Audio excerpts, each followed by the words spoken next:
Joining me now are two journalists and avid watchers of federal politics. Tonda MacCharles is a parliamentary reporter for the Toronto Star, and Ian Bailey is a member of the Globe and Mail's Ottawa Bureau and author of the Daily Politics Briefing newsletter. Both of you, hi. Thanks for joining us.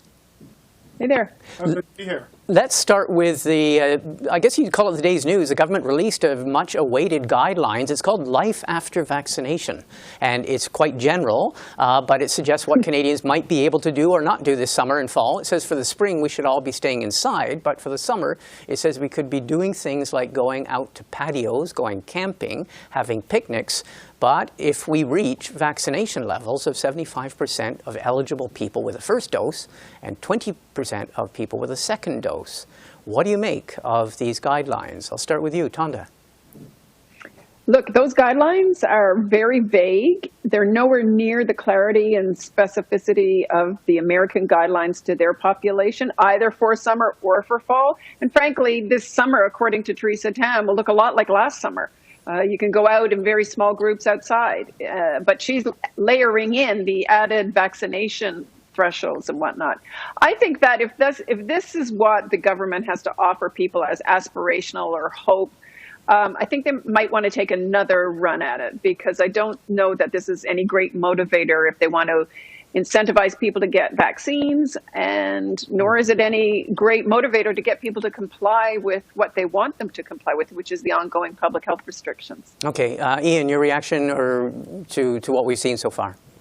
Well, you know, this provides some hope, especially after the challenges and concerns about AstraZeneca. So it's almost like it feels like a bit of a channel changer. I agree with Tonda. It's very general stuff. And obviously it hinges on the provinces to a great degree.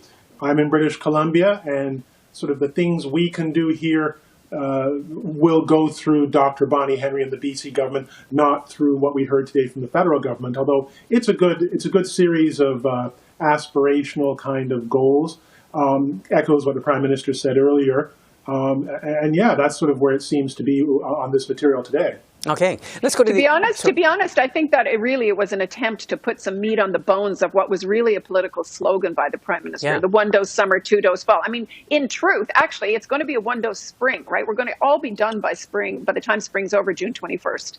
And then we'll be well into it in the summer, 2 doses. So we're not looking at the fall. So look, I think they're trying to put meat on the bones, but it absolutely is all going to be up to the provinces. And premiers will decide what they want to do. Saskatchewan is already saying, we're not aiming for 75% before we start reopening in terms of vaccinations. We're going for 70%. Okay. That's enough, and we've made our calculations. Okay. Well, speaking of the provinces, let's go to something which was ongoing this week, and this is now the 4th letter that Ontario Premier Doug Ford has sent to the federal government. He is pushing again, and he had a press conference in which once again he harangued Ottawa for what he calls a porous and ineffective border controls.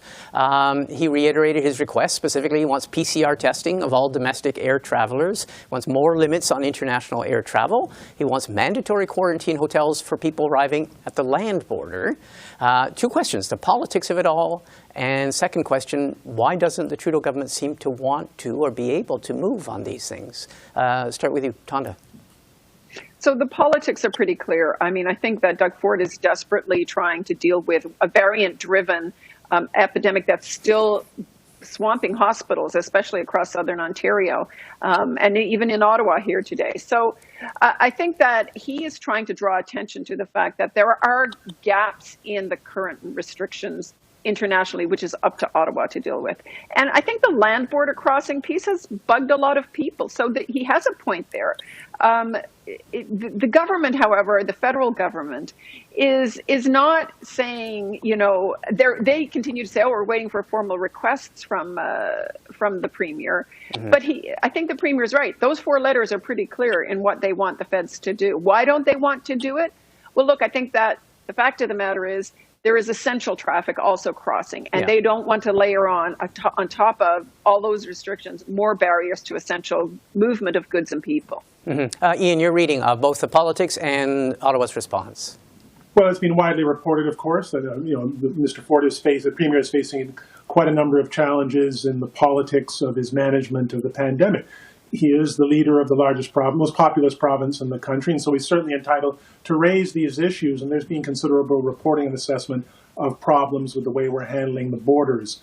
It would be interesting to see if the federal government eventually tried to reach some agreement with the Ontario government on these matters, to see how that would play. This seems to sort of also foreshadow the next federal election, like it's almost early kind of fencing on the matter. This may be beneficial to Mr. O'Toole, we'll see. But it really does seem like sort of shadow boxing for the looming federal election perhaps later this year. Okay, I want to finish with something that was long awaited, and that is the Ethics Commissioner Mario Dion's report on Justin Trudeau and Bill Morneau, in which he found the Prime Minister didn't violate conflict of interest guidelines, although he said there was an appearance of conflict of interest, but he didn't find him having contravened anything. He did find that former Finance Minister Bill Morneau was in a conflict of interest in his dealings with the We Charity. Tonda, what do you make of it all? Look, I think that this report now lands an opportunity for any of the parties to suggest in a campaign that they are prepared to legislate a clearer definition of who is or isn't a political friend and who is or isn't in an apparent conflict of interest.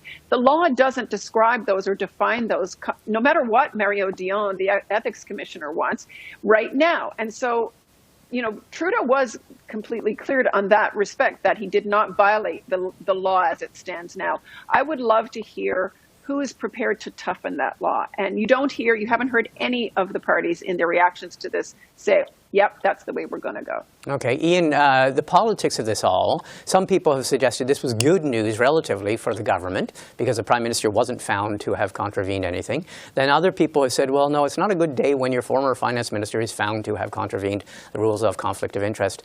What do you think is going on in the PMO and in political corners?